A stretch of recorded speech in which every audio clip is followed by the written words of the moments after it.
আসসালামু আলাইকুম। আজকে আমি সবার খুবই কমন একটি সমস্যা নিয়ে কথা বলবো এবং আমি নিজেও সেটার ভুক্তভোগী। সেটা হলো চুল পড়তে পড়তে মাথায় টাক পড়ে যাচ্ছে। এত কিছু ব্যবহার করছি, কোনোভাবেই চুল পড়া কমছে না। অমুক তেল ব্যবহার করলে চুল পড়া কমবে, বাসায় বানানো রেমেডি ব্যবহার করলে কমবে, এগুলো শুনে সব কিছু ট্রাই করা শেষ।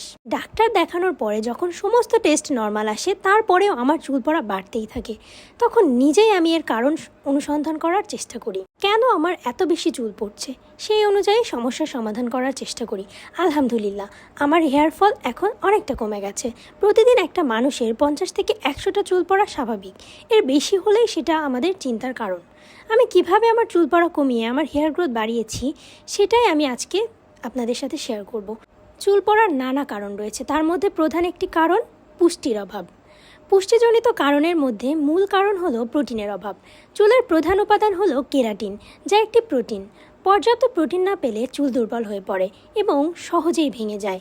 এছাড়াও রয়েছে আয়রনের ঘাটতি, বায়োটিনের অভাব, ভিটামিন ডি এর অভাব, জিঙ্ক এবং ওমেগা 3 ফ্যাটি অ্যাসিডের অভাব ইত্যাদি নানাবিধ কারণ। তাহলে এই সমস্যার সমাধান কি? এই পুষ্টিজনিত সমস্যা দূর করতে অবশ্যই আমাদের হেলদি ডায়েট ফলো করতে হবে। আমাদের খাবারে অবশ্যই পর্যাপ্ত পরিমাণে প্রোটিনের যোগান থাকতে হবে, যেমন দুধ, ডিম, মাংস। এছাড়াও সবুজ শাকসবজি, ফলমূল নিয়মিত খেতে হবে।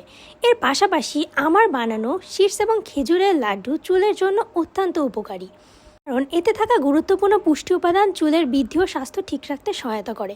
আমি এখানে খেজুর ব্যবহার করেছি, সেই সঙ্গে চীনাবাদাম, পামকিন সিড অর্থাৎ কুমড়া বীজ। কীভাবে বানিয়েছি সেটা আমি ভিডিওতে পুরো প্রসিডিওর দেখিয়ে দিয়েছি। এখানে আপনারা চাইলে আরও কিছু ড্রাই ফ্রুটস অ্যাড করতে পারেন, যেমন সূর্যমুখী বীজ, তিসি বীজ, আখরোট ইত্যাদি। চুল পড়া সমস্যার সমাধান নিয়ে আমি একটু বিস্তারিত বলবো, সে কারণে আমার ভিডিওগুলো অনেক বেশি লম্বা হয়ে যায়। তাই আমি চেষ্টা করেছি কয়েকটি অংশে ভাগ করে বলার। চুল পড়ার অন্যান্য কারণগুলো এবং তার সমাধান বাকি ভিডিওগুলোতে বলবো, এবং আপনি অনুসন্ধান করবেন কোন কারণে আপনার চুল পড়ছে এবং সেই অনুযায়ী সমাধান করবেন।